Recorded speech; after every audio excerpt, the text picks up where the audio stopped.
5, 4, 3, 2, 1, 0. All engine running. Liftoff. We have a liftoff.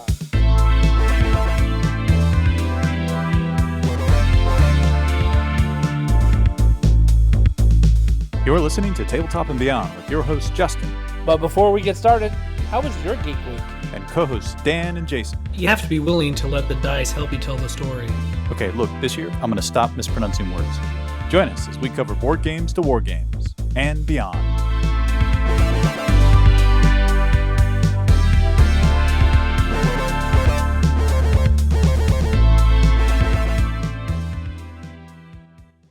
And welcome back to Tabletop and Beyond. I am your host, Justin, and I'm here with Dan. Hey, what's going on, everybody? Unfortunately, the third of our three amigos is out of town for the next little while. And I asked him if he could dial in, and he said he has no internet for like a week and a half. Oh my gosh, is he in the Congo? Or something like that. I was like, what? I guess he said the hotel he's staying at does not even have internet, period. Well, you know, he's being paid to be there, so it's for work. So I guess it's his big chance to get away from it all. It's funny, 20 years ago, though, if you said, oh, the hotel didn't have internet, you'd be like, okay, like, sure. Yeah, no problem. Fine. Yeah, does it have HBO? Like HBO? Does it have a bed that you can put a quarter in? Right? That always reminds me of planes, trains, and automobiles. Hey, growing up in southern Nevada, we did have beds. We did stay in hotels in the 80s and 90s that still had little coin ops next to the. I can't make this up. So yeah, one time we were on a high school like debate trip, and they got us the cheapest motel that the coaches could stand, and here we are. 4 guys to a room, 2 places to put in quarters, man. And everybody was joking around about that. It was really messed up. That's hilarious. That's funny.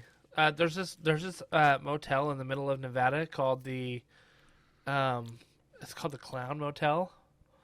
Oh no, and I think I've heard of this. It is your worst nightmare. Like, all of the rooms are like painted in clown murals. And so you wake up in the middle of the night and you have these just creepy clowns staring at you. Like, it is the worst. And my brother, like, has a legit phobia of clowns. Like, legit phobia. And he didn't sleep the whole night. Like, he was, like, fetal position. Were you there for... were you there for the kitsch of it? Or were you there, like, with no irony as kids? We stayed there because it is like the exact halfway point between Reno and Las Vegas, on I-95 South. It's in, oh my gosh, why am I forgetting this town's name? I want to say it's not Pahrump.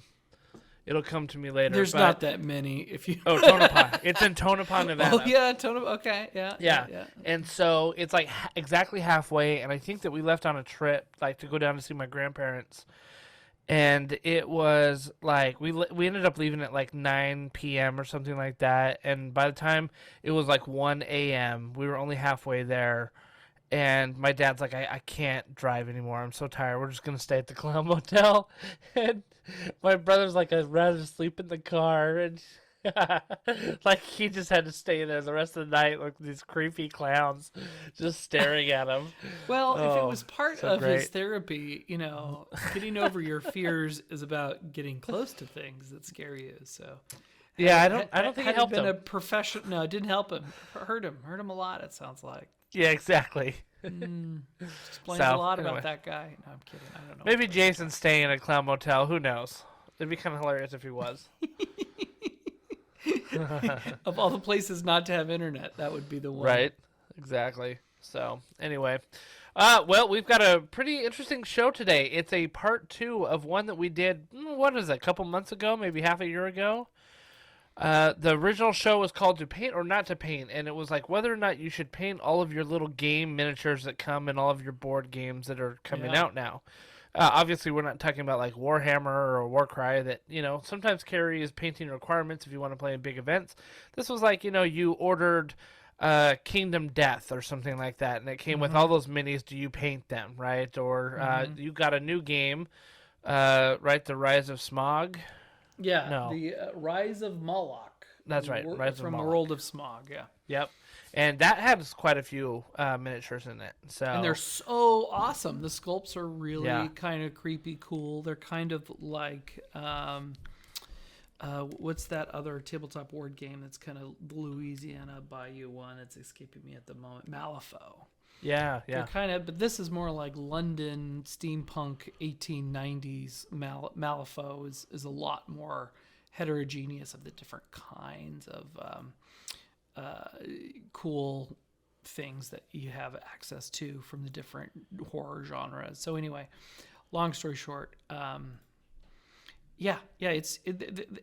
there's cool minis, there's cool minis, right? So Right. So when we kind of explored the topic, but things have changed since then. So Dan's going to kind of walk us through what his thoughts are now that he's dipped his toe into the painting waters a little bit. So, but before we get there, Dan, obviously, how was your Geek Week, my friend? it was pretty great. I had a lot of what we're going to talk about for your Geek Week and the main topic kind of stole my Geek Week, but Fair enough. I did spend some time doing some X-wing list building. Oh, very because the game is different now, and you have to think about the game differently. And man, it just really highlights the fact that I got to get reps in for that game. It's like there's only so much head simming you can do. You got to get the reps in. So I've got plenty. Have you of thought lists. about doing a little like a local event with Adam or anything? Yeah, I've thought about it. All of my gaming stuff just really comes down to not lack of will, but calendaring capacity. Oh yeah, absolutely. So, playing regular League Night X-Wing was one of those ideas I did have for a while that never came to full fruition. You have to commit. You really have to commit, right? Yeah, it's like joining a bowling league or something like that. You want to do it for real and not be a flake.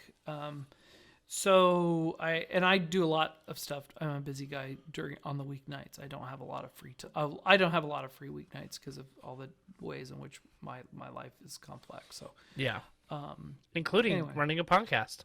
including this podcast amongst a bunch of other things. So the night availability is shrinking. But anyway, I still want to play new X-Wing. I mean, I've been talking about it and listening to other podcasts and head simming lists, but I'm about ready. I need to jump in and get some of the games out on the table because I feel kind of smoked.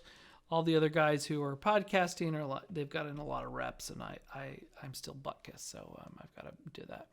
The other thing on my Geek Week is I'm planning my summer game table kind of carpentry upgrades to the game table. Like this is my it's my forever laboratory on things I'm messing with. So all of the things where it needs kind of repairs or kind of some tender loving care, for instance, because of the wood I chose, it's really changed shape in the last year or so. Oh, interesting. And so it's developed some cracks, and I've got to figure out how I'm going to fill cracks. I don't want to use wood filler. I want to use something a little bit more epoxy-ish, but if I can't just drop regular epoxy in there because it'll drip down. Right. And the legs that are on it now are Mark II of the legs, and the original table design was not assuming there'd be these big chunky legs, and so I was kind of cutting corners there. And so now the big chunky legs kind of put stresses in other places that were outside of the design because, hey, I didn't know about racking forces. I didn't know how to design around racking forces. And that's kind of the fun things about all these hobbies is you jump into it and you learn something and it gets cool and you're like, oh, I didn't know I had to account for that. I'm not, using that as an opportunity to, make excuses. It's like, oh, right. No, I had to pin these legs to the skirt. Usually the skirt is not structural. I just happened to make the skirt really structural. So I could pin the legs to it, but now they were not. The skirt was not designed for the chunkiness and the racking forces. So I've got to go back in and reinforce a bunch of stuff. I've got some LED lighting in the cubbies that I want to rip out the LED lights in all the cubbies and put in a different solution in there. Right now, everybody has a LED light in their cub they can pull out and kind of angle however they want, and it has these kind of plastic on plastic Velcro, like thick, chunky plastic, Yeah. And nobody uses that. And actually, because the lights are so thick, they kind of get in the way. So I accidentally pulled mine off a few times. Yeah, it's not accident. They're designed to come off. They're designed, Yeah. and so the great thing about the design is that I can rip all seven of them out because the 8th cubby doesn't have it. I can rip it all out in about 10 minutes and start over again. But there's USB power in every cubby, so if I get an adhesive LED strip that is powered over USB, it'll be a fun, easy way to kind of upgrade that. So that's that's cool. coming down the pike. So I keep tinkering with it. It's a project that's never complete. Someday I'll figure out a way to come up with a new surface for it because my wife doesn't think I should. Yeah. I've got to figure out a way to get a buyer. So that could happen one of these days too. Oh, very cool. Very cool. Let's see. Well, my Geek Week involved you. But I'm going to start with the less cool one first. I've been working on some faction pages for the Warcry section of the website. So I'm liking the way that they're coming together. They're kind of an all-in-one thing. There's a lot of Warcry content out there in the web space, but like you go to some of these websites and you just have to scroll and scroll and scroll, and there's like a billion ads that are attacking your senses, and you're just like, can we get to the point here? And so we're really trying to like build these faction pages kind of like baseball cards, where like it's easy to see like, okay, boom, boom, boom, boom, boom, got it, and kind of make that as a value add. So I'm kind of excited about it, and it's going to take some work to get all the factions out there, but I've got all the books, so it's just a matter of transferring some of the knowledge content out of there into a usable web page. Obviously the goal is not to like divulge the secret sauce of like all the cards and things like that have all the numbers and things on them. That's like really the IP, I mean, I guess not the IP. I mean, that's the heart of the IP, is all the number combinations and rules and things like that. But getting the flavor of it, talking a little bit about strategy, talking about tactics, how does that faction play? Is that something that interests you? Here's just a broad summary of the different units you can take. And then I was thinking at the end, like, Jason, Dan Herrera, and I can, each come up with a list that we would use to run that as like a starter list that somebody could use, if they wanted to get into it. So, it's cool. I think it'll be a fun one-stop shop, for everybody to get into. So we'll let you all know when those things go live, and, you can avail yourself of the Warcry content. Yeah, So, definitely. That sounds great. it'll be Anything that breaks down that learning curve is really great. So yeah. keep it on. The big thing, though, is I spent a majority of last week prepping for our Runequest RPG night that we had on Saturday night. So good. It was a lot of fun. I don't know if I talked about this on the podcast, but we did a Call of Cthulhu RPG starter set review, and we put that video out on YouTube. So if anybody hasn't seen it yet, go to youtube.com and look for Tabletop and Beyond. And if that still doesn't pull it up, just look for the Call of Cthulhu starter set review, with Tabletop and Beyond, and you'll be sure to find it. So, and then you can subscribe to us, and so you'll get, notifications when we put new content videos out. But we did a Call of Cthulhu starter set review, and, when I put it out on Twitter to let people know, I hit up Chaosium and said, hey, we just did a review of your thing. And they got back to me, and they said, hey, thanks for doing that. And I said, no problem. We're happy to review any other games that you guys have. And they said, would you like to do Runequest? I said, absolutely. So, Sure. They gave us a free copy of the Runequest starter set, and I was able to dig into that, learn it as like a starting GM, with it, and I ran the first session with a couple of our friends on Saturday. Jason was there, you were there. We had Omar and Matt and Nick, and that was a good group for that game. It was fun. Just don't go. We're gonna have a whole podcast episode. I think our next one, is gonna be all about Runequest. But what were just your broad overview thoughts? Did you like it? I really like it. It's fun to get into a fantasy RPG that is not derivative almost completely of D&D. So, and yeah, one of the things that we'll talk about a little bit is RuneQuest was one of the OG RPGs out there. I think D&D was published in, what was it, 76? And this one was published in 78. Yeah. And it was very different than D&D at the time. Yeah. So very, very, very different system. So yeah, you don't have to worry about a RuneQuest being a ripoff of a D&D, or derivative, as you said. It has some. All these things have to. They're all cousins to each other, so they have some things in common. But to be quite honest, it's good to feel like you've got some fresh genetics, and even if the ideas are old from the 70s, they're still super interesting. And I think we had a great time with it. We'll go super deep, but it was a box set. It was very heavy duty. What's the name of the product again? It is the RuneQuest starter set. Yeah, RuneQuest RPG starter set. Yep. And I just gonna spoiler alert now. I'm gonna recommend it as if you are ready to try something that's got some good rules that are a little more rules heavy than D&D. If you're ready to do something, if you're ready to freshen things up, and you still want to be in fantasy and you want to look at fantasy from a different point of view. And get a starter set that has a lot of content. Literally, for sure. I get the feeling there's literally 5, maybe 10 times the page count of this starter set versus Wizards of the Coast one. Of course, the Wizards of the Coast one will be cheaper, but I think if you priced it out by page, you're probably doing okay. Yeah. So anyway, it was a lot of fun. We ended up playing a little bit longer than I thought, and I think part of that was us learning the game, obviously, right?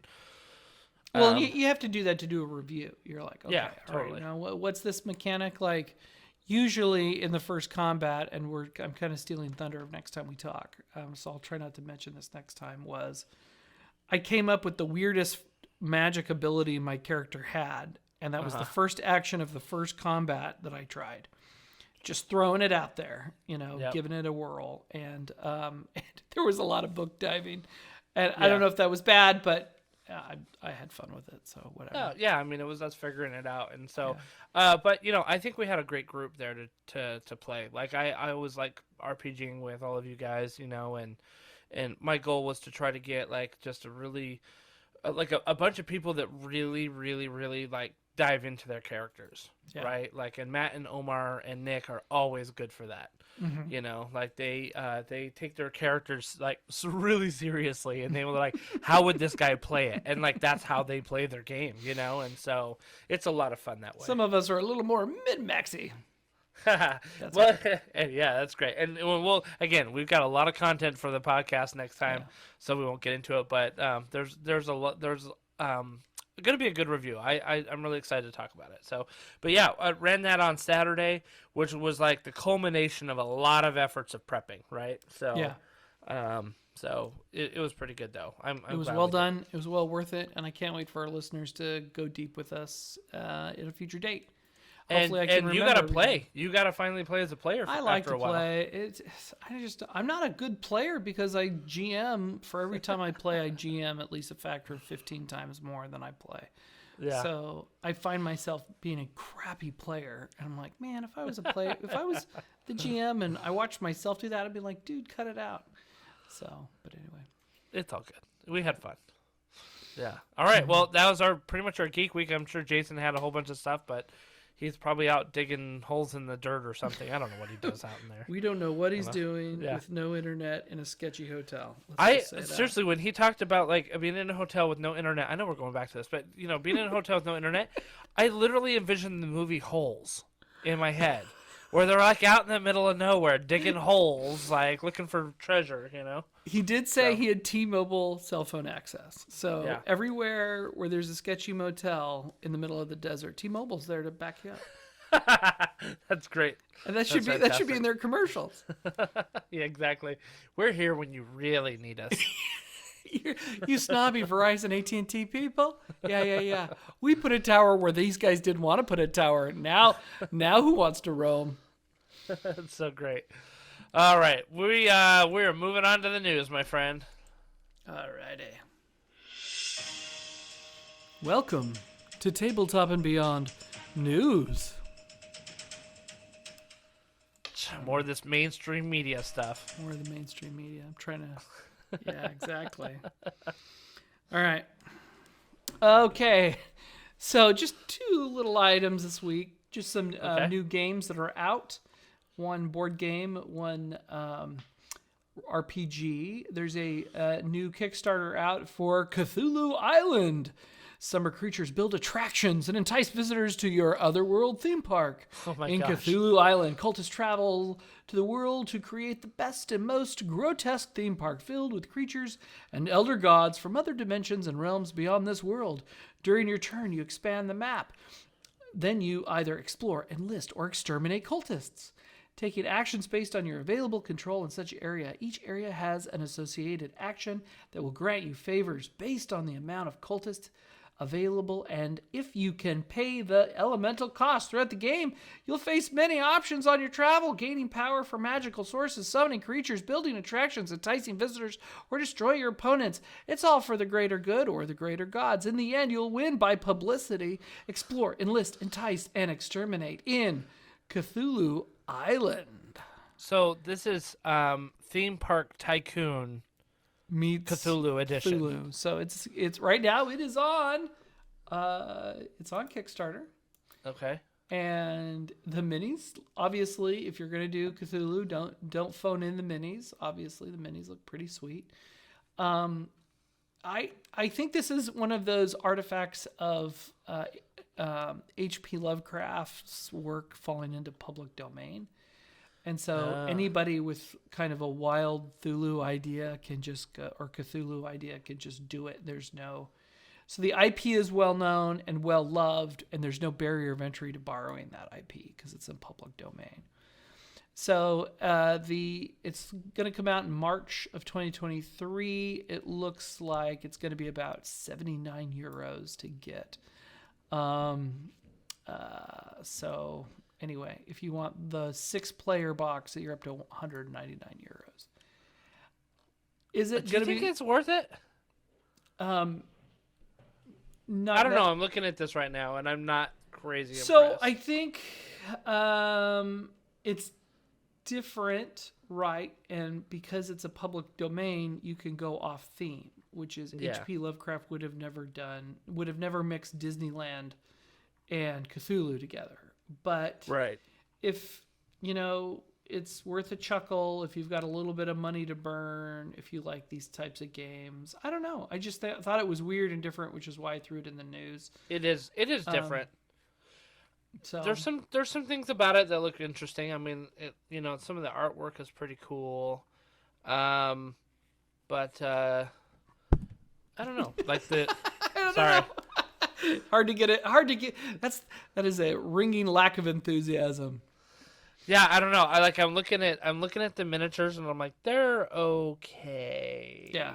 Some of them are really good, but some of them like the main character ones, I'm like, they're okay. And then there's like a whole bunch of like meeple resource tokens. Yeah. This is we're looking at the Kickstarter page. Yeah. And it looks like they are only like $3,000 or $4,000 shy of their goal. Dude, it looks like, okay, so hear me out on this. It looks like Call of Cthulhu meets Settlers of Catan. Oh, they canceled the project. Oh, they didn't make their backer goal by March 18th. Oh, no. This is not news. This is okay. So now it's a news item about why Kickstarters sometimes get canceled. Wow. Okay. This that's took a kick in different the turn. guts. That's kind of hilarious. Oh, I feel bad I'm now. gonna be honest. Like, I wouldn't have backed it. I was like not impressed. The price is too high. I don't know what's going on in Europe, but I know that there's, people I know there's a thirst for this kind of content because it sells, because everybody's using it, but can it handle being tongue-in-cheek? And maybe it doesn't. Maybe the people who are into this, who would pay $200 for a Cthulhu board game, don't want it to be also a Disney attraction thing. So anyway. It kind of looks like I said, it looked like Settlers of Catan meets Call of Cthulhu. Yeah. Yeah. And plus, I don't know what was that other one? Tycoon. Sorry, guys, that was a news flop. That's kind of hilarious. Oh news. Man, they were only 3,000 short. They nobody on the development team could abuse a credit card and come up with $3,000 just to front their own game. I guess not. Oh well. Que sera. Moving right along. I feel terrible. All right, The Real Thing RPG. Okay, this is an official RPG based on the music of Faith No More. This tabletop role-playing game is powered by the Apocalypse adaptation. It's designed to be simple and gritty. The Real Thing is a self-contained, story-driven, pen and paper tabletop RPG inspired by the music of Faith No More. They have drawn significant story elements and inspiration from Faith No More's album from 1989 entitled The Real Thing. So this Kickstarter has funded, if you were listening to Faith No More in the 90s, and it's going to be kind of a zine-style RPG is what it looks like. Digital backer $10, print edition $20. So it should be a pretty low barrier to get in on it if you love their music. And that one is backed because they had a $5,000 goal and they made $30,000. So unlike our previous news item, this one is gonna print. That's funny. It just goes. The Cthulhu game just goes to show every dumb idea you have and you put on Kickstarter doesn't mean you're gonna make bazillions of dollars.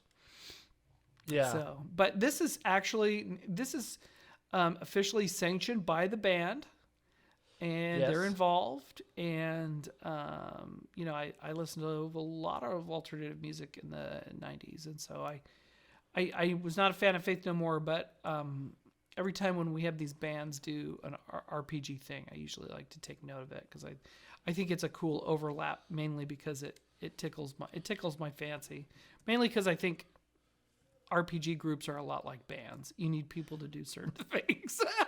And if everybody's a lead singer in your RPG group, it falls apart. Right. So, it's funny because I didn't realize that Faith No More, that album came out in 1989. Yeah. It sold a lot, and it holds up. Stuff holds up, but it's not I don't own the album, but if it was on the radio, I would enjoy it. I remember them playing live on SNL a lot of years ago. Years ago. I mean, they're big. Their main song was from this album. Yeah. It was the Epic song, right? Yeah. Yeah. You want it all, but you can't have it. Mm-hmm. Yep. So different kind of RPG thing, different type of gaming thing. Kind of interesting. I like to point out when we've talked about celebrities playing RPGs. We've talked about RPGs going mainstream with, the Critical Role animated series on Amazon, stuff like that. This is just another way that gamering is, cross-pollinating into other areas of culture, which I find cool. So I'm looking at this, right? There's 7 backers at the 300 level, and that reward is no longer available. There's 72 backers at the 75 level. There's 97 backers at the 30 level, 42 backers at the 20 level, 125 backers at the other 75 level, and another 137 backers. So you're talking this has, 500 backers, 500 plus backers. Do they even have that many fans anymore? Well, I'm sure that album sold a million. I'm sure they sold. Okay, all right. Let me rephrase that. Do they have that many fans that are into RPGs? Fans that are into RPGs. Well, there's a nostalgia thing. There's a novelty thing. It's like, oh man. I mean, okay, so I'm a super nerd. I was listening to REM back in the day. Yeah, right. And if they came out with an RPG, would you get it at the $20 level? Depending on how, if it looked okay, I probably would. $20 is kind of, not that big of a barrier of entry, and that's what these guys have. Real simple. It's like $10 digital, $20 print, $30 limited. Boom. Right. Don't make it complicated. No, so right, it's kind of definitely. sweet. I've never played Apocalypse Engine, but a lot of folks like Apocalypse Engine. We should try it sometime. I definitely. If we don't play it in our gaming group, it's got to be one of those. I have to tick that box at like a Gen Con or something. Yeah, usually a Gen Con is where I get experience in games that I have been meaning to get experience in. But that's actually a really good point. So anyway, Faith No More has its own RPG. So good for them. So sweet. Yeah. Cool. Right. Yeah. Very good. Okay. Very cool. Awesome. Well, thank you for the news this week, Dan. We had one dud and one spud rocket, maybe. I don't know. What do you call it? I saw that and it tickled my fancy. I was like, oh, wow. Wow. What if this becomes a thing? Nope, it's not going to become a thing. Not going to become a thing. Well, I mean, look at like the conversation that we just had with Free Radicals. Yeah. And how hard that guy went to go get a publisher for and shopped his and refined his game. And you can't just come up with a cool idea. It takes a different amount of work to become a published game designer. And I think as a consumer, right, like that's the danger of Kickstarter sometimes, is that you look at some of these games, you're like, oh, this is a really cool idea. But these games aren't often as vetted as the ones that like the big publishers are putting out, right? Yeah. Those big publishers will have play testers and play testers and play testers, and they'll have, their game editors being like, that's one faction too many. How do we do this with 5 instead of 8 or something like that? You know what I mean? And how's the art style and stuff like that? So, with Kickstarter, like that's kind of the charm, is that like anybody can put anything up there and maybe you hit it big. Yeah.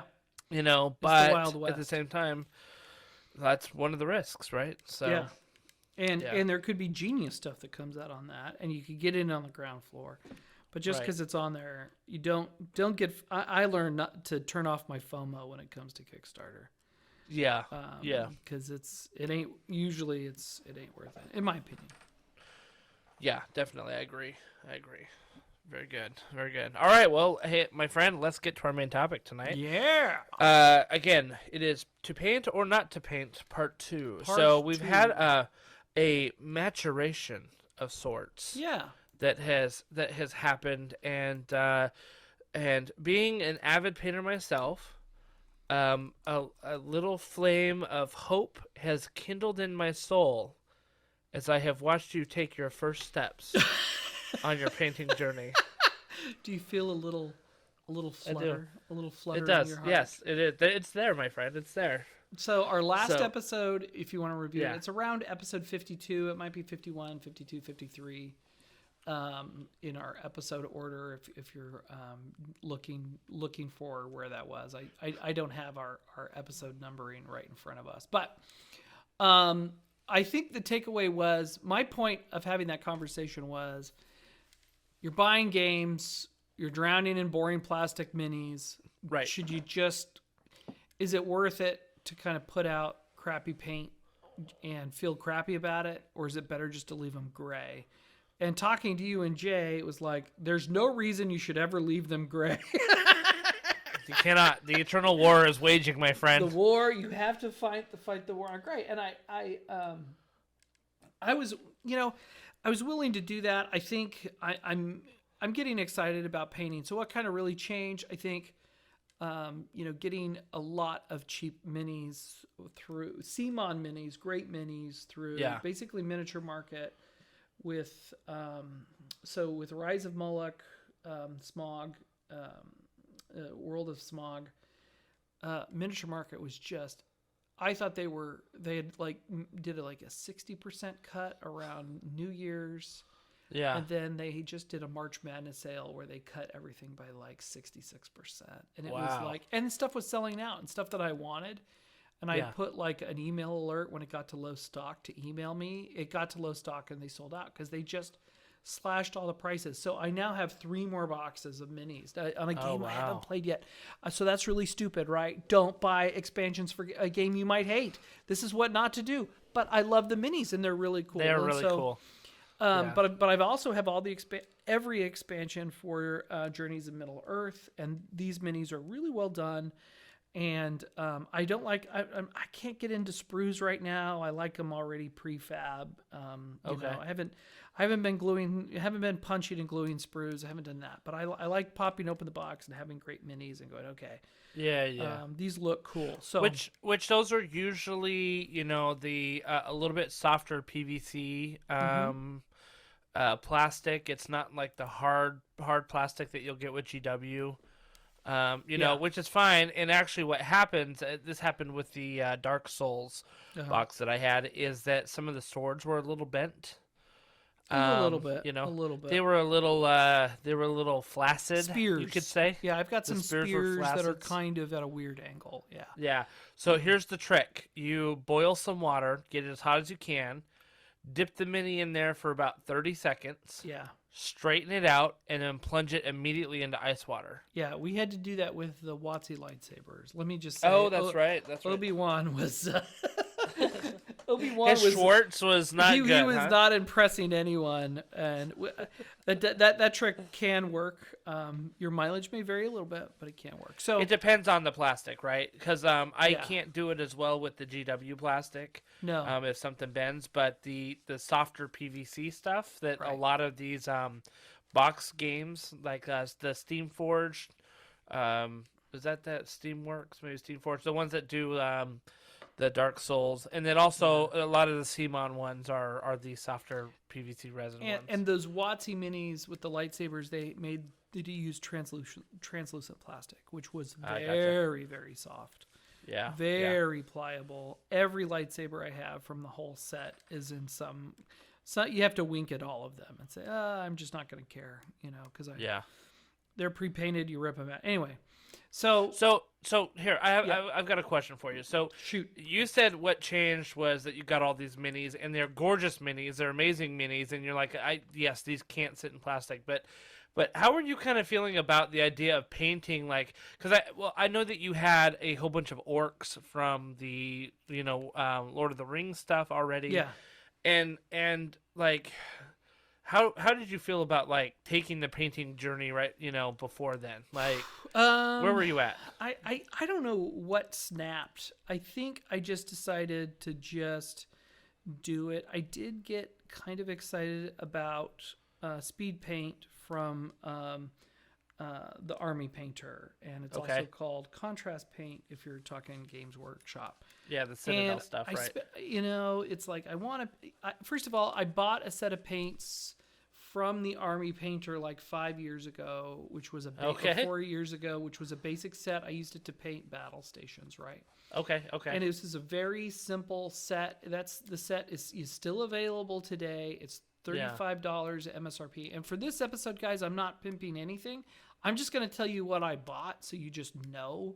And I'm not going to try to obscure brands or stores I bought things from. We're not getting a nickel from anybody we're talking about. This is just my journey. So it was a paint set that I got through, it must have been like 4 or 5 years ago. It basically had a black, a white, a green, a brown, a red, a yellow, a flesh, had a metal paint in it, and it also had an ink wash. Okay. In strong tone. Now, which, by the way, the Army Painter Strong Tone is one of the best washes out there, in my opinion. Well, and I was afraid to use it because the bottle that I had from 5 years ago said ink, and I was thinking India ink. I'm like, I'm not going to put this on anything. What's this for? Yeah. I didn't know enough about it to kind of play. So I've had this in a box. Everything is still perfectly fine. I screwed the lids on tight, got it out this week. And I already had that on hand. So let me tell you about the stuff that I bought. So I decided to do this because Yep. I was thinking, well, if I'm going to just paint kind of on the side and just kind of slowly beat the war on gray, I need a priming solution. I made a conscious decision not to get an airbrush. I priced it Yep. out. I thought about it. I'm not going to be able. The wife committee will not want me to run an air compressor in the house. I have an air compressor for woodworking that sounds like a Sikorsky, and so I don't want to have I just don't want to be around an air compressor because For the record, the Yeah. airbrush air compressors aren't nearly as loud. I mean, I- they are loud, when but I- they're not nearly as. They're not a Sikorsky. well, when my mom in the 80s and 90s was a painter and she airbrushed paint and she was airbrushing all the time. And I was Was around, this bigger paint stuff? yeah, well, yeah, she I I imagine her canvas-sized compressor things. was like 3 times the size of these airbrush. Oh yeah, ones. I'm sure it was. It was the size. I don't know. It was at least 3 feet long. Oh, and yeah. about 8 inches wide and about 1.5 feet tall. Yeah, I think So- mine's like 8 inches long. Yeah, I know it's not the same thing. I know it's not the same Yeah. thing. But I But made still, a decision I got not you. to. I have other gear I need to buy for woodworking, and I didn't want to die on my sword or my shield. I didn't want to come. I didn't want Yeah. to jump on that. So I decided, look, I need something that has a lower barrier of entry. I don't want to set up an airbrush space in my basement. I don't want to find a place for all of that junk. So I want to use rattle cans. You want to know why? The barrier to entry is $5 a rattle can. Right. Right. Yeah, and absolutely. And so I'm like, okay, well, I'm just gonna rattle can, and I bought, oh geez, I should have got them out. They're in the other. Was it they're in the other room. Rust-Oleum? I think it's the Rust-Oleum. It's the one they had Yeah. at Home Depot, and it was paint primer mixed. I got a white matte, a white flat, a black flat, and I got a kind of a ivory fleshy satin that I haven't even Nice. opened yet. And I've been looking at these videos, and I'm like, well, the weather's warm now. I can go out. I can, throw down a drop cloth in my yard and just spray paint. Call it good, and just do it. And I learned about Xenothal Priming, and I hated the word Xenothal, and I realized it's a technical term. It's from the word zenith, which means the upper point. So for all of our listeners who have no idea what I'm talking about, I thought Xenothal was some geek decided to name priming Nice. style after his character. I'm like, this better not be a geek thing. This better be a real damn thing. And it was a real thing. It's based on the word zenith. And so what you do is you do a nice black flat and you just cover everything in black or some other dark color. Sometimes black is not preferred, but for what I'm doing, black was okay. Yeah.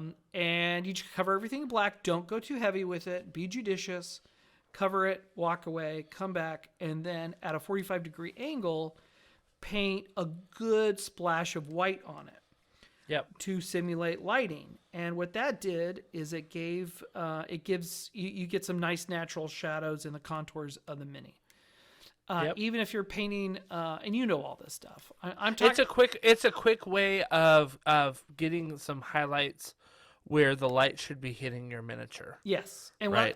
my purpose of this episode is to tell the non-painters in our audience. Right. Yes. To say you can have good results that exceed your expectations with a relatively low barrier to entry. And it can be Right. interesting and fun, and I exceeded my own expectations. So I'm going to tell you from a noob point of view. I'm not an expert. I'm not good. I just wanted my minis to be good enough to put on the table without feeling embarrassed, like I did with my Battle Stations minis. Right.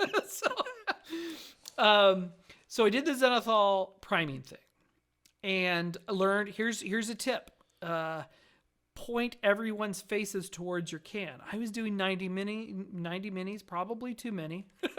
But I got to do a big batch, and I knew I could do a big batch, right? And so I was like, Yeah. oh, I'll just throw these out on this board. I had a 10-inch by 4-foot board that was just scrap wood, and I put it between two painting sawhorses and went to town. But I just threw the minis on there. Oh, did some of them blow off? Well, just the Balrog, because he had big Okay. wings that caught the wind. Okay. But what happened was I was I was backlighting a lot of minis that weren't facing me.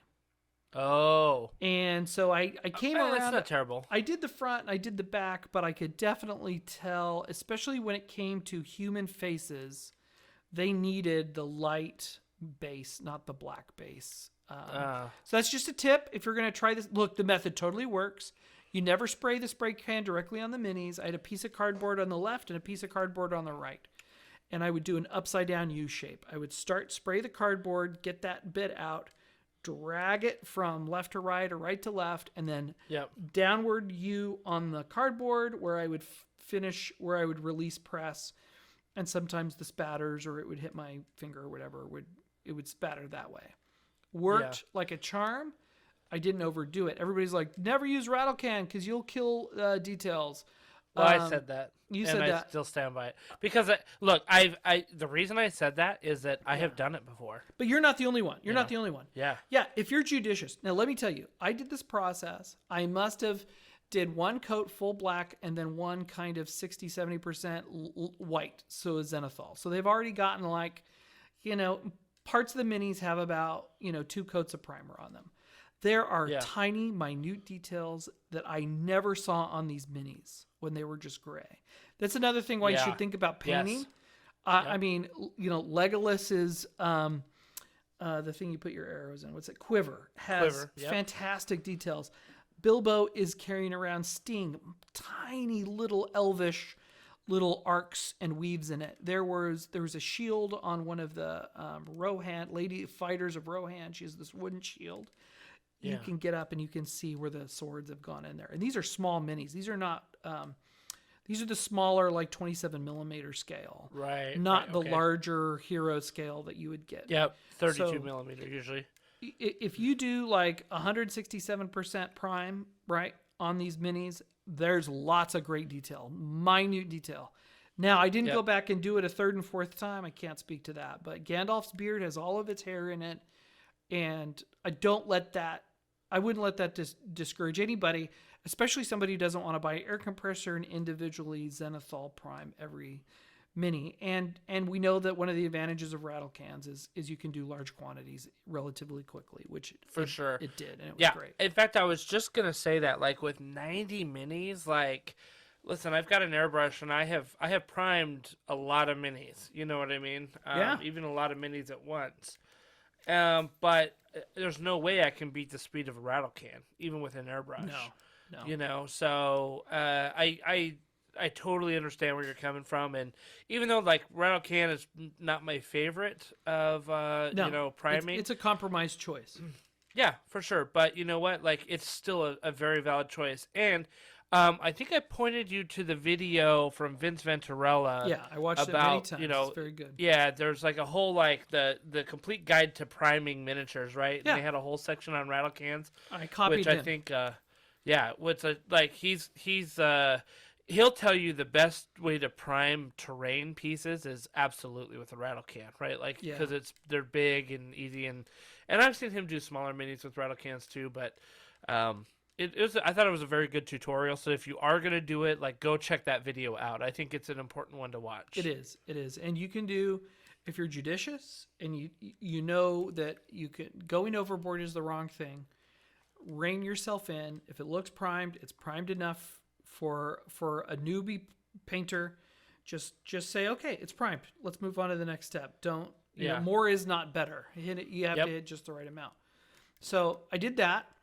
And that turned out great. So I also ordered a starter kit of contrast paints. This one was about $50. It came from Army Painter. It came with some summer undergrowth, grassy stuff around, that you can base your minis with. I haven't used it. Yeah, some tufts. Yeah, I haven't busted it out of the plastic. But what it came with is 10 bottles that are pretty good size. They're the standard bottles. And so you're looking at about $5 a bottle ish, right? Okay. I don't know what the cost of the tufts are, the summer undergrowth grassy crap is, but anyway, you're in the it's like $8. Okay. So you're in the $5 range. I went to Hobby Lobby and was looking at, model paints, same size bottle, same price. So I can't even say that the speed paint was overpriced. Well, let me get some comparisons. So that model paint that you saw at Hobby Lobby, as much as you're tempted to be like, oh, this is great for minis, usually the pigmentation in it is not good, right? Miniature paint is the way it is because it has a lot of pigmentation in it, which means that you can thin it way down and get like those little details, right? Right. The craft like model paint that you can get there, like that's great if you're painting like a big wooden block or something like that. Well, I'm talking about the this was in the miniature section. Oh, interesting. Which I'm was it talking Vallejo? It was Vallejo. Oh, okay, in the miniature section with the models. So I didn't buy anything that was not on that aisle. Okay, so in that case, I got you. Mini land.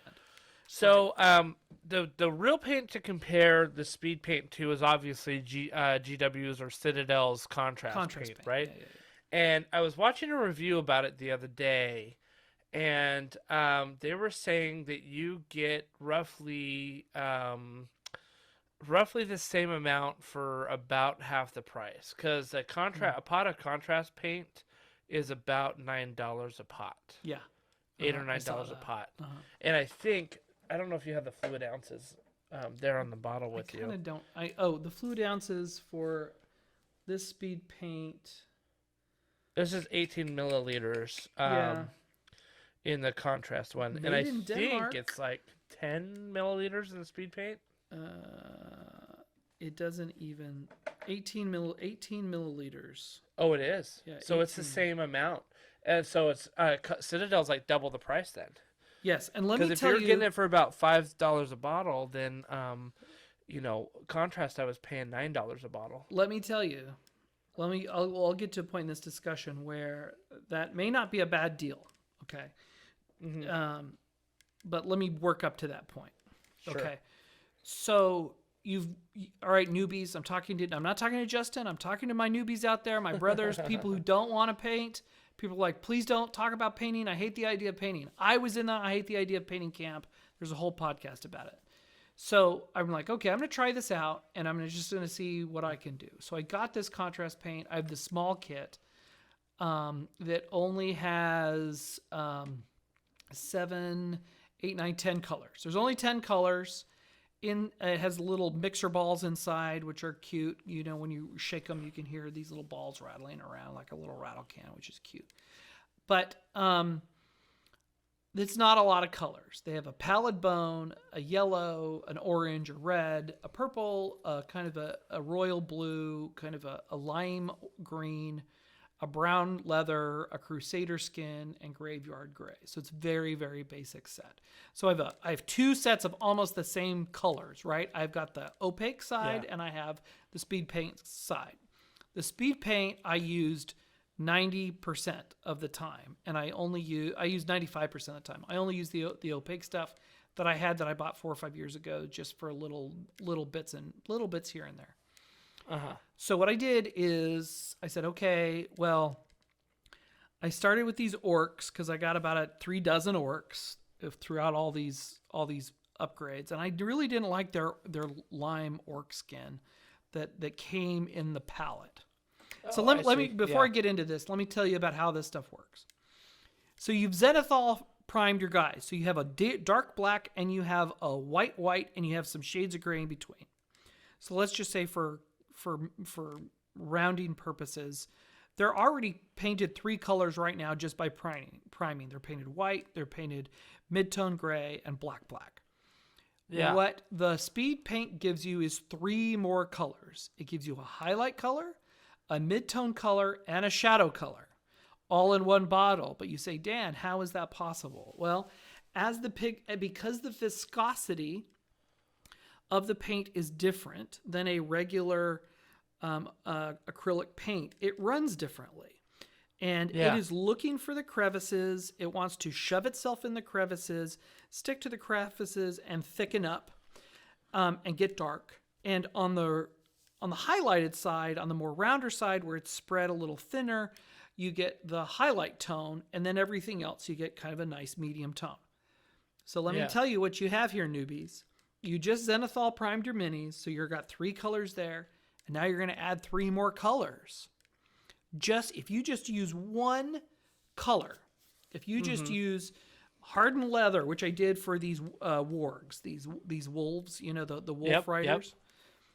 All I did was Xenothal prime them and color them with the hardened leather brown, and that's it. That's all, and they look amazing.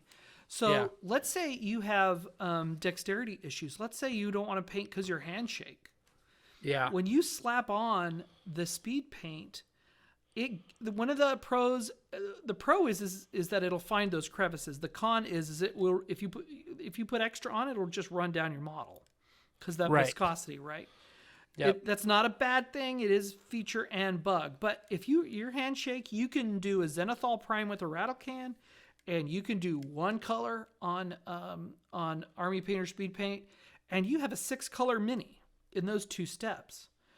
And because it splotches around, you just kind of get a decent brush, splotch it around, let it dry, and maybe color the base black, or put some green grassy stuff around the base, and you're done. There's nothing else you need to do. Now, I did more than that, okay, because, I was an art minor in college. I wanted to do more than that. But that's really cool. Let me just tell you. You've got it. Jason picked up my minis and said, "Did you airbrush these?" I said, "No, none of it. None of it's airbrushed." Right. So with a minimal investment where you don't have a big machine, where you're not cleaning the brush and buying the things to clean your airbrush and worrying about this and worrying about that, you can get some great results. Yeah. Yeah, definitely. And I think especially like if you are careful about how much you put on in the areas, right?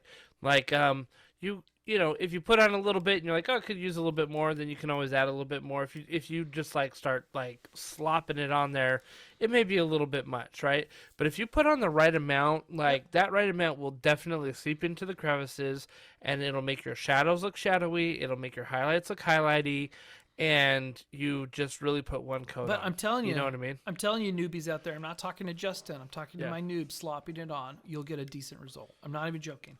I did my wolves like that. I did my spiders like that. I did these worms crawling out of the ground.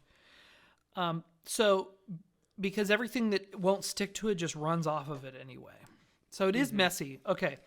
So then I'm like, okay, I got to do some multicolor stuff, right? So I started mixing the green because I used to paint acrylic canvases, so I know how to mix colors in a palette. I was like, okay, well, I'm going to use 2 parts green of this lime green and 1 part blood red, and that should give me not necessarily it should really darken this goblin color or the orc color. I was going for screen desaturating realism. that green a little bit, right? Now let me tell you, here's one of the pros and cons of speed paint. You start mixing 2 paints together, it'll work fine, but remember, you're mixing 3 colors and 3 colors together. Right? Think that through. Now you add a 3rd color in there, you're in brown territory. You're in mud. Yeah, for sure. So don't get too crazy. Like for instance, like I could buy just a primary color set of acrylic paint and do a whole canvas and mix my own colors all day long because I know how to do that. Yeah. Speed paint is better when you are judicious with your mixing, which I found out the hard way, right? Because I mixed a lot of crappy colors that weren't any good. Right. And the other thing is when you're painting your mini multiple colors, like for instance, I went from the Orcs, which turned out okay, to these kind of ghost warriors, the armies of the dead, the skeletons. So I wanted the skeletons to have a green hue kind of from the movie, but I also wanted it to be not lime greeny, so I wanted to mix it with blue, and then their bones are kind of yellow and their armor's kind of gray. Look, that's a lot of colors to use on speed paint. On a small one, yeah. And on a small mini. So I'm not as happy with those because I had to learn kind of the hard way of really don't expect to be layering speed paint on top of speed paint like you could easily with an acrylic, a traditional one color, diluted, that you dilute and mix. I think if you want to layer it on there, you've got to really put the first layer of speed paint on and then let it cure. Like you have got to let it cure, otherwise it'll mix, right? Yeah, Instead it will. Of tint. And when you start and when you mix, I wanted to see what would happen if I mixed opaque paint with speed paint, And they didn't mix very well, and you Yeah. lose kind of what you're paying for in the speed paint. Which Yeah, was and, a little and that sad. really comes down to the medium that they use, right? Yeah. Like the medium Uh-huh. in the opaque ones are very water based ones. Yes. Like it's pretty much water in there, right? Uh-huh. And the speed paint ones got the gel medium that lets it flow a little bit better. So It's weird, man. You can Yeah. clean your now. You have contrast paint. Tell me if you have a different yep. experience. My brushes clean pretty much okay with water. Yep. However, I get that stuff in my skin. I need mineral spirits to get it off my skin. Oh, that's interesting. Mineral spirits shouldn't really affect it that much, just because it's an acrylic. It's still an acrylic-based thing, and Yeah. mineral spirits really only works with oil. So that's kind of an I interesting think reaction. it kind of reminded me of some of the woodworking stuff that I have. I've got some one paint. Like a varnish or there's something like that. there's there's a bunch of products by Minwax and Rust-Oleum where you just you can stain and seal in one coat, and So it's very similar. it's funny you mentioned that. Army Painter had this whole thing about and it was a joke for a long time, about the Minwax dip. Yeah. Okay, It's the same and thing you would as- paint your miniature and you would dip it literally in the Minwax stuff and pull it out And shake it. upside and shake it off and then let it settle, and everyone's like, "Wow, that's an amazing wash." And that's kind of like how their strong tone works. And they even have like instructions on how to dip your miniatures in strong tone. Like they have a whole can for it, right? Yeah. So And that's people a went big- online and went, yeah. we found the same thing. You can Yeah. find the exact same thing at a fraction of the price at Home Depot or Lowe's. I found it. I was going to do that. I found a lot of those came out looking a little on the brownie dirty side. Yeah, definitely. And I was willing, I wanted to just experiment with this and see how it goes. So one of the areas that we do need to talk about is metallic paints and mixing. I only have one metallic paint. I only have one bottle. Okay. And it's a silver. So interesting. Okay. What metallic paint is going to do, it's going to erase your Xenothal. Yes. And it's going to, it just doesn't really play well with the speed paint. But if you're doing swords and armor and stuff like that, you may want it. Now, this was where the wash came in handy. Because you would paint the metallic silver paint, or at least I would, and it looked very kind of G.I. Joe plasticky, right? Yep, it's very fresh, right? Yes. Almost too new looking. Too new, which was fine for like the certain soldiers that would have perfectly polished armor. Does not work for orcs. Right. However, as soon as I put that wash stuff over, it kept the shine, it kept the metallic look, but I gave it the right amount of dirty, and it gave it some depth and some shadow. It kind of was compensating, doing a little bit of a speed paint thing, and I really learned to like that wash. I was afraid to even touch it, and I'm just like, well, I'm already messing up all these minis. And that's the thing, is you got to give yourself you got to give yourself room to suck at this stuff. You'll have more for fun sure. if you just say, I'm going to paint some minis, and they're going to suck, and I don't care, blah, blah, blah. Look, the worst case scenario is that you got to drop the mini in a Tupperware full of, what is that purple cleaner stuff? Oh, to strip it? Yeah, and just strip it. And like after 2 days, like all the acrylic stuff comes off. I mean, you can also put it in 99%,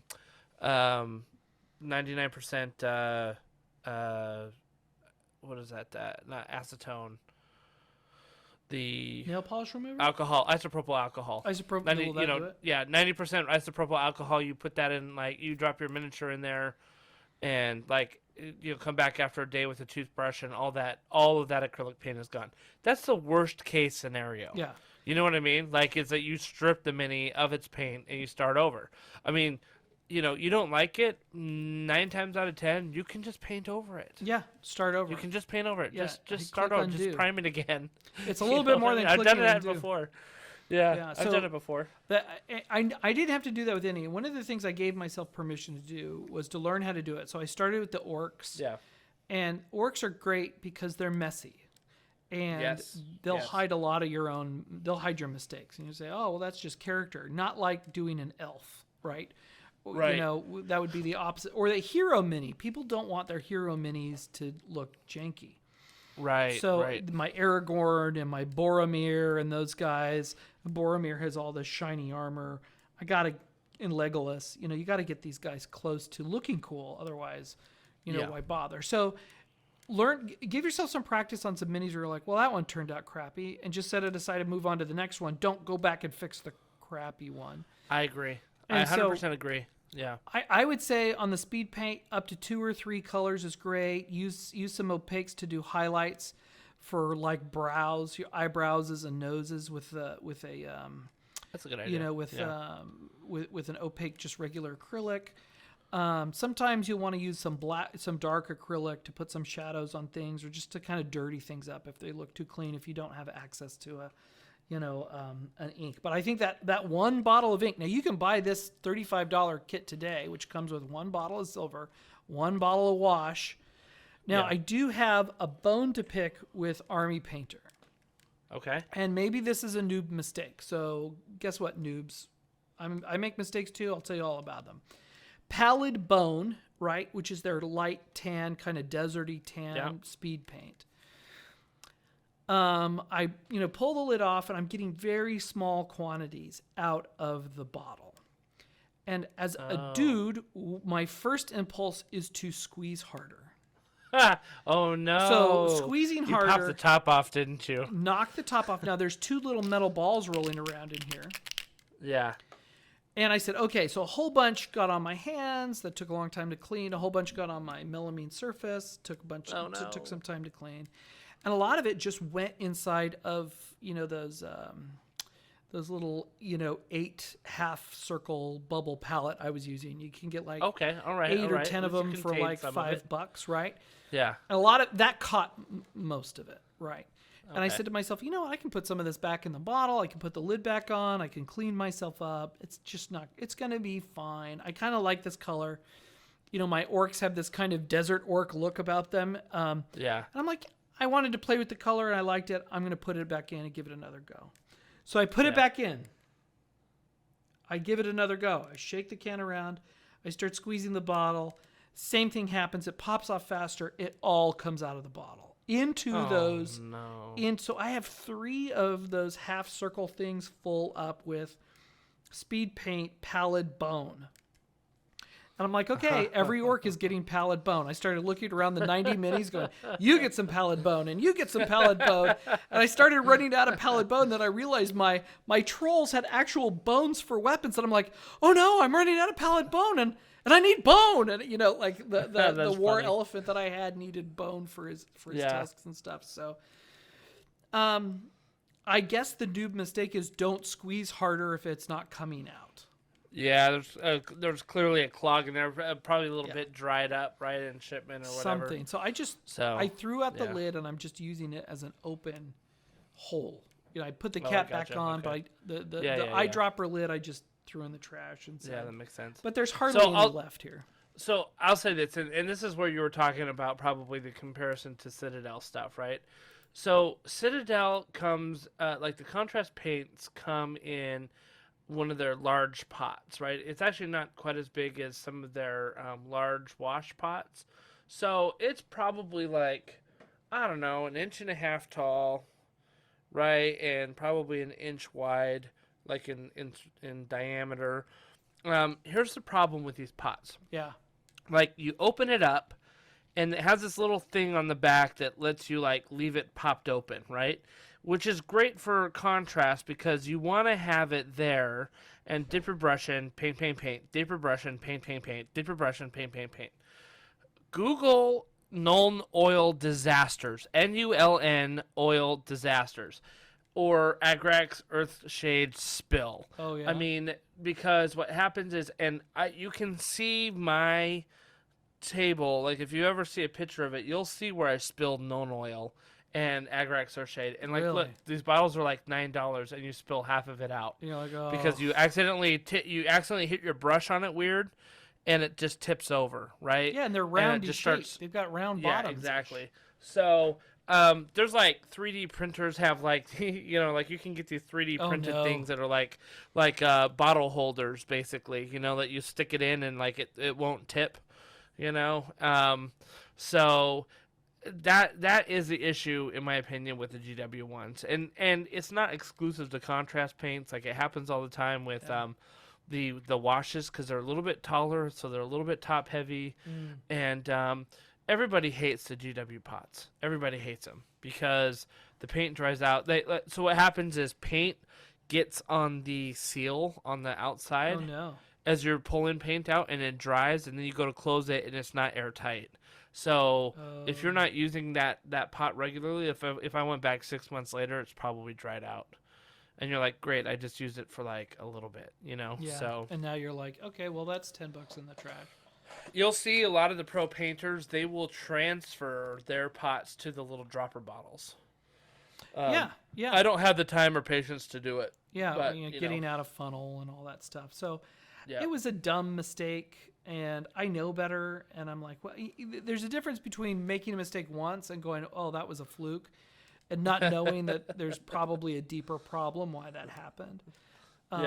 So I was a little irritated by that. I think the reason why they have these metal balls in there, which you can buy separately, is because these speed paints need more stirring than just shaking 2 or 3 times. You need to give them a little bit more shake, because I'm guessing things are going to settle. There's different pigments that are settling at different weights in the bottle. Now, here's another thing that we need to remember to tell our listeners. If you are using speed paint, there is the color that you see on the label. There is the color you see when you put it in your palette. There is the color you see when you first paint it. And then there's the color you see when it dries, which is pretty close to the label.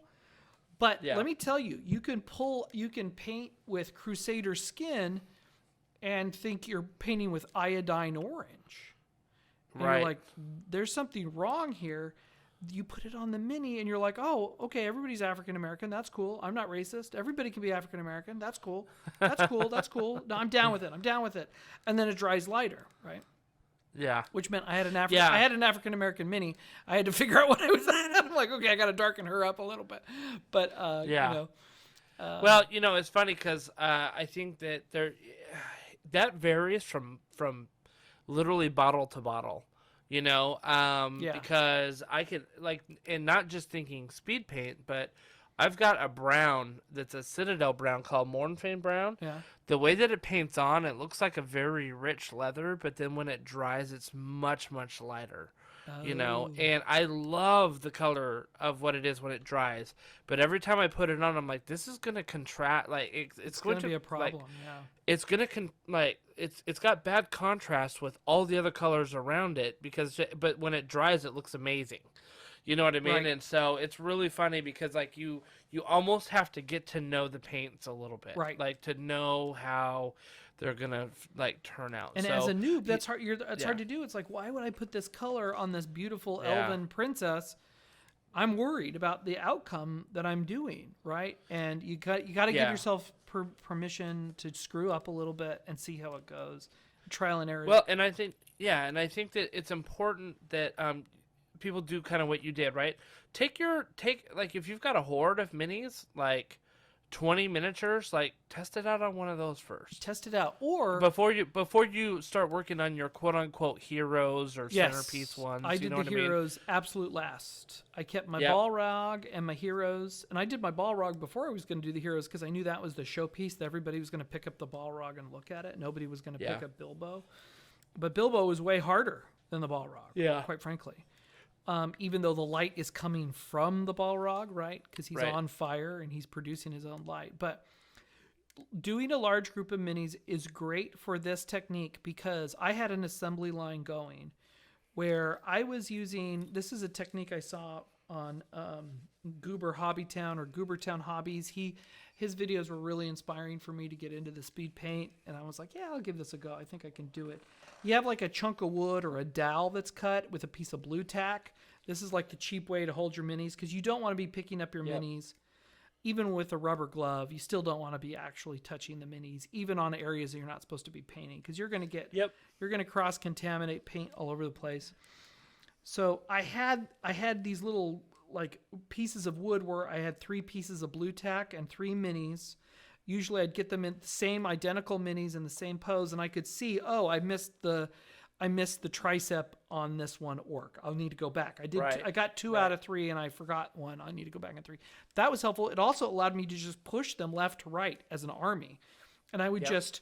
I had so many of them by the time, I would say, okay, I'm going to do this color now, and I'm going to do I'm going to put this color somewhere on these minis someplace, and by the time I got to the end of it, the front of the line was dry and the back of the line was red, and we just kept an assembly line going.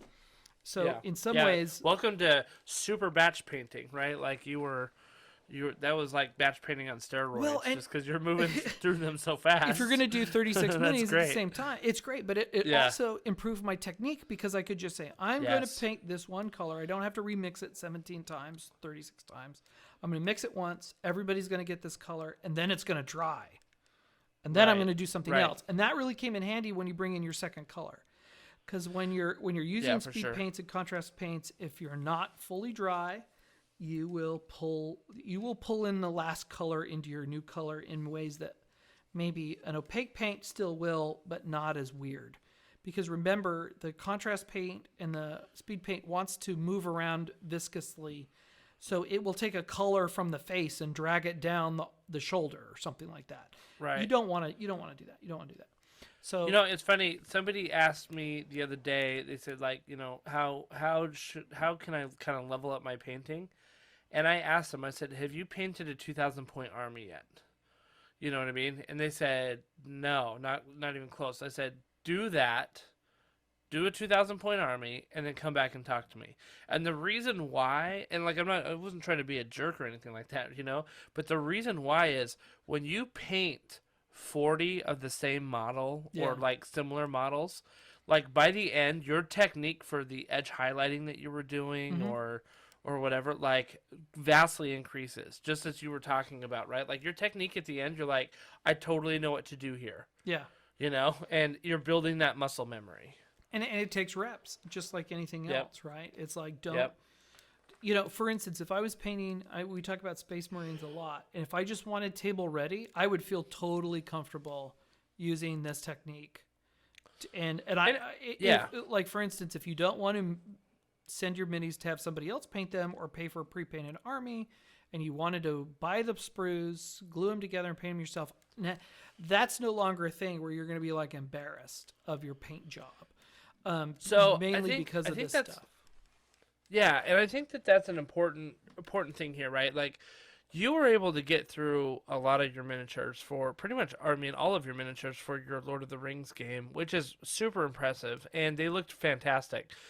But at the end of the day, they were tabletop ready, right? Yeah. And there's different definitions of, paint levels, right? There's tabletop plus, there's display and I don't know any of those. Right. I don't even know what they are.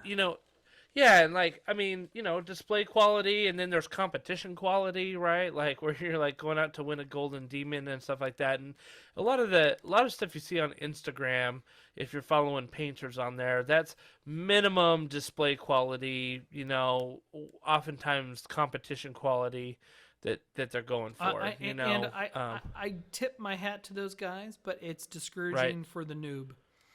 It totally can be. I mean, for me, I try to say, like, I'm trying to get better at this hobby. I see inspiration here. I like to see how they use their colors. I like to see how they use their techniques.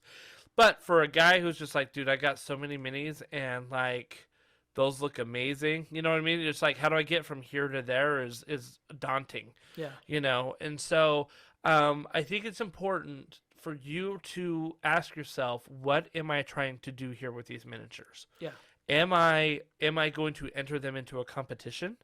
Am I just painting them so that when I put them on the table and we have fun with the game, that when I look at them from 3 feet away, they look great? Mm-hmm.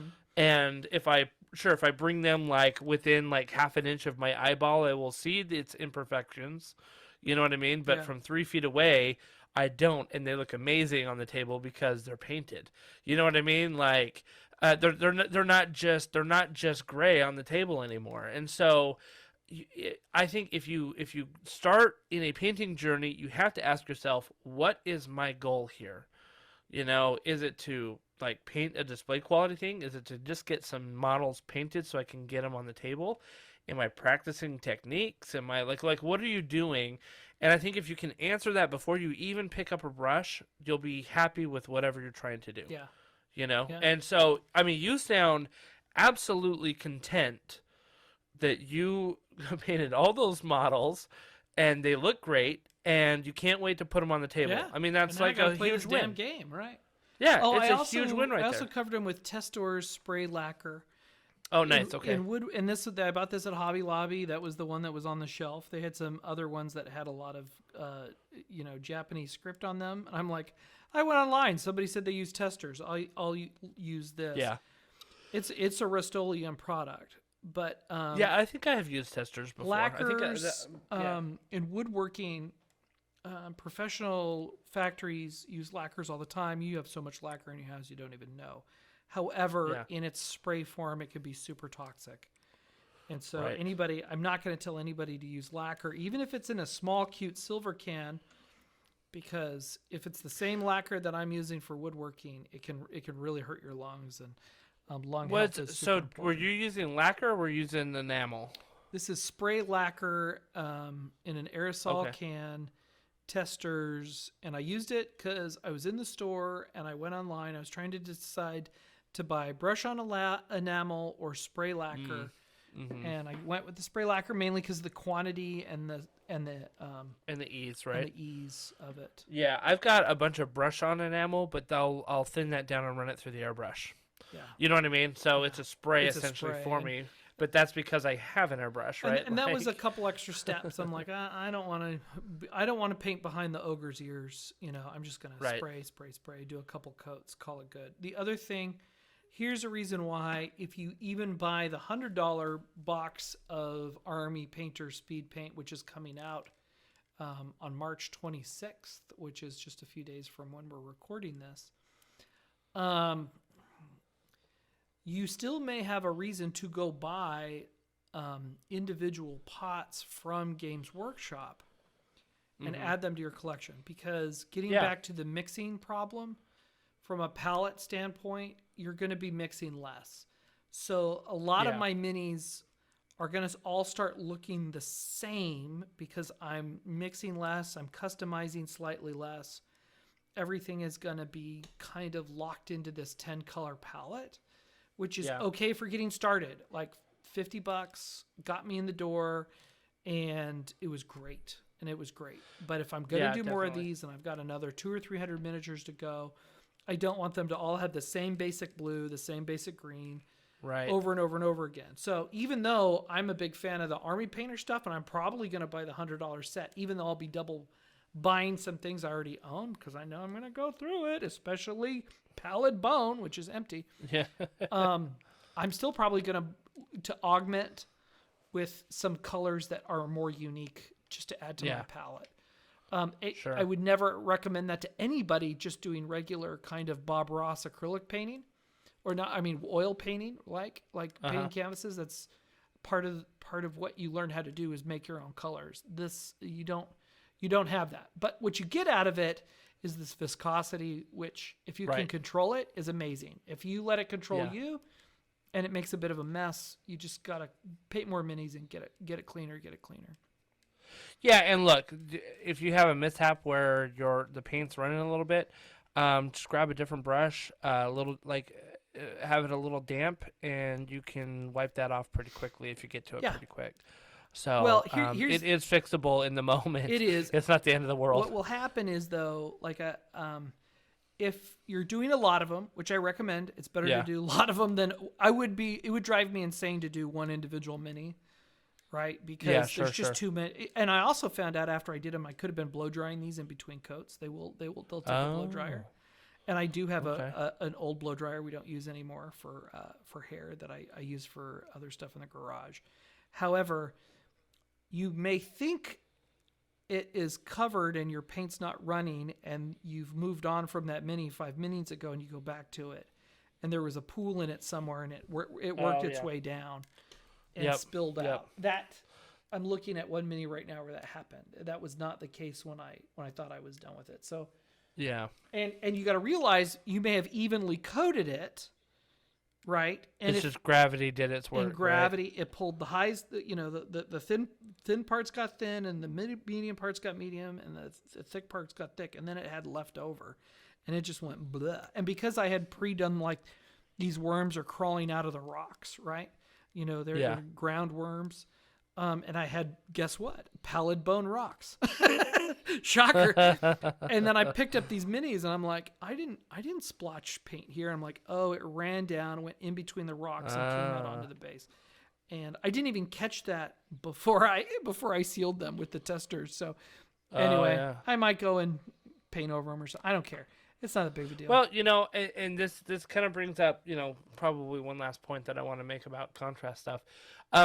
Citadel has a paint app, and I'm actually working on a video about how to use the Citadel paint app for even models that you may not, that aren't necessarily Games Workshop. Yep. But they have two options for a lot of colors. So, like, let's say you want to paint leather brown, right? Well, it'll tell you their traditional way, and it'll give you the colors that you can use, that are normal. Yeah. But then it'll show it to you the contrast way, like what colors you can do with that. And then, like, once the contrast colors are dry, what other colors you can put on to layer it to help sell the effect a little bit more. So, even if you're like, oh, I'm afraid of using these speed paints or the contrast stuff because it's really runny or it gets a little splotchy, well, you can always touch up with regular paints over the top of it once you're done. And, I've got sure, that to takes add a on little that, bit extra work. Yeah, that takes a little bit extra work. That's going to take a lot of extra time. A lot of times it's going to take a little bit of finesse because you're talking about small spaces, right, and small edges. But if that's something that you want to raise it to maybe the tabletop plus quality, that's a quick and easy way to do. And the Citadel would give you a nice base and shadows and highlights to work from too. Yeah. Let me build off your point right there. I did this Balrog, right? So the Balrog we all know Balrog from the movie, and he's got this long tail. He's got flames coming off his sword, flames coming off his whip, flames coming off his ankles, and he's generating his own internal light. So right there, I looked at this mini when I got it out of the box before I decided to paint. I'm like, I'm never going to paint that. I guess Justin will have fun with that. But I painted it, right? I decided to tackle it. And what I did, I first did a contrast paint of like a Fire Giant orange. But guess what? Fire Giant orange didn't get the flames right on his sword. Didn't get the flames right on his ankles and stuff. So I went back with an opaque paint, and I painted just bright yellow, just really bright yellow, like a whitish yellow, along all the tips of the flames and on his armor, and then the highlights on his helmet that I thought were cool. Yeah. And tried to get the flames to be bright. And then I came back and put a Zealot yellow over it. And now he's even more orangey. And then the Zealot yellow came in and filled in the gaps in the flames. So they're more red and hot. So the highlights are more bright, and the dark points are dark and hot. Yeah. And you get this heat coming off this mini. And I only did that by going from contrast to opaque back to contrast to get that effect. So, and you did a key thing that I think is important to know how these like speed paints and Citadels work, which is you pre-highlighted it before you put some of those other colors over it, right? So sometimes, you gave it its real like brightness, and then when you put it over, that speed paint's going to find the cracks, so that'll make it a little bit darker, but then it tints it as well. Mm-hmm. But because you had a bright color underneath it, it'll look brighter in some of those spots, right? So I've seen this with a lot of people is they'll go through and pre-highlight, like they'll, either use that really bright ivory or a little bit of ivory mixed with pure white or something like that, and really pick out like the highest details. And then they'll put the contrast over that, and then it looks like it was like a naturally shaded and highlighted thing. Yeah.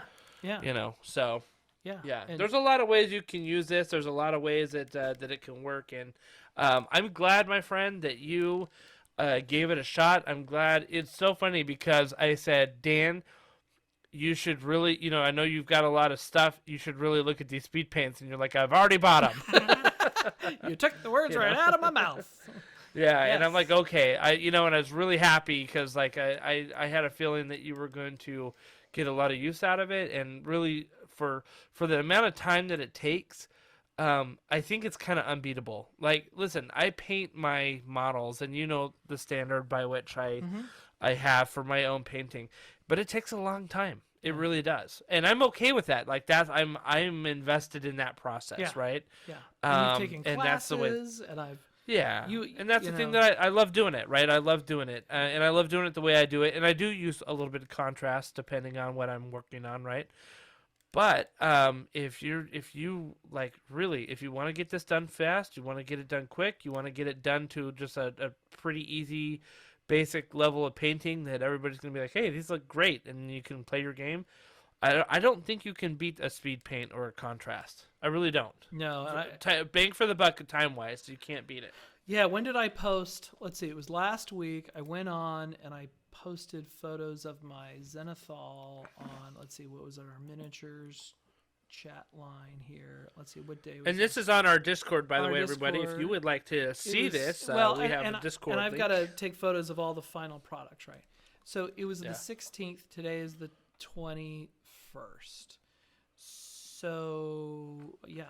5 days ago, I started this process. Now there's 90 minis. I spent a lot. I stay up late at night, so that's, and you stay up late too, so you get it. I don't recommend staying up till 2 a.m. and irritating people in your family by doing this. I could have slowed it down, but I got into a rhythm and I was like, I got to do more. So anyway, it's possible. That's never happened to me before, ever. Never, yeah. Last night. And what I want to say is that, you know, if you buy a board game that has 100 minis in it and you hate the fact that they're not painted, don't sweat it. You can get there, and they'll be okay. They'll be okay. Yeah. My problem is I just needed something to nudge me over the edge of jumping in there. And Xenothal Priming is something you should do. You should learn it because it's just going to work for you almost every time, except for you're painting mechs or something like that. Number one. Well, and 2 years ago, Dan, speed paint wasn't a thing. Yeah. Right? Yeah, Contrast wasn't really a thing. This is new, yeah. Yeah. And you would have had to go through a lot of the traditional painting methods, which probably would have, I'm just going to say it, would have probably discouraged you from painting 100 miniatures. Oh, yeah. Oh, You yeah, know? it totally would have. I So- would have been like, well, I'll just do the heroes and I'll ignore the orcs. This way I got to start with the minions, get messy with them, and then by the time otherwise. So, I mean, it wasn't that, it's doable, and I'm excited by it. I want to do more of them. I found myself going, oh crap, after work there's no painting for me to do. Dang it. And I was kind of I caught the bug. And this is why I caught the bug, because these tools allowed me to exceed my own expectations that I had for myself. So I'm not, like I said, for my speech here, this is not a spiel for Justin. He and I have talked many times about this. This is for our listeners who please don't talk about painting. I hate painting. Everything I paint looks like crap. Right. It is possible if you Xenothal Prime and do 2 colors contrast paint, you will be like, damn, I'm not terrible at this. And people pick up your minis and go, oh, great job, because they don't know the tools you're using unless they're painters, right? Even Jay, who paints a heck of a lot with an airbrush, was like, Dan, did you airbrush this? I'm like, nope, all contrast paint, all Xenothal Priming. Yeah. So anyway, we've gone on. Yeah, and I kind of knew the secret a little bit before I came over, right? Because we had talked about it, so I knew what you had done. But still, even then, I looked at your minis and I said, dang, these look great. These look great. Would I put them in the Crystal Brush competition at Nova Open? Absolutely not. No. But when I have them 3 feet away from me on the table and we're, trying to hunt down orcs, they look fantastic. Yeah, and that's kind of where I'm talking about most gamers here. And the people who want to be excellent at that hobby, like for instance, for woodworking, I don't want to watch woodworking videos with guys that get real fussy with chisels and do these teeny tiny little things and make, anybody who's getting real precious with it is a waste of my time. Everybody who's using a power tool, getting a job done and going, look, I just finished a thing. I'm like a guy who wants to use simple steps and deliver. Right. and right. get to the end of the project so I can start a new project. I don't like starting Yeah. a project, walking away, and coming back and leaving it undone. And if you're in my kind of mindset, I highly recommend giving it a whirl. Definitely. So, well, I'm excited for you. I'm excited for your other minis as you continue this adventure. And I can't wait to see those Rise of Moloch, Gotta miniatures. play the damn game so I know we gotta play the game too. So, but you know what? At the same time, like maybe you have them painted for when we do our review, which would be kind of awesome. Hey, there you go. You know? Oh man, So, now you've just very good. Now there's a barrier. I just said an unrealistic expectation, right? Yeah, exactly. Dang it. So, yeah, exactly. Well, thank you everybody for listening to our episode tonight. If you are actually, I know Dan said we don't get paid a dime for this, and it's true. The companies have not contacted us for any kind of reviews or given us any benefit. However, we will put a link to some of this Army Painter set that's on Amazon. If you buy it through the link, a portion of the proceeds will go to help support the podcast. So we'll put it out there just because we've talked it up so much. I'll try to find maybe some Citadel stuff, but also the Army Painter stuff. I saw some reviews of it. I think that they're amazing things. And so if you'd like to try it and you're planning to buy it, please click on the link and support the show. Otherwise, as we have stated before, we are on Twitter, we are on Instagram, we are on Facebook. We have our Discord channel. Come join us in the Discord channel and, come support us. And, follow us on Twitter. Give us a like, give us a comment. Let us know what you guys want to hear. You know the spiel. Smash the like button, hit the subscribe button, notify bell, all that kind of stuff. You guys know the drill. So thank you so much for listening, and y'all have a good night. Good night, everybody.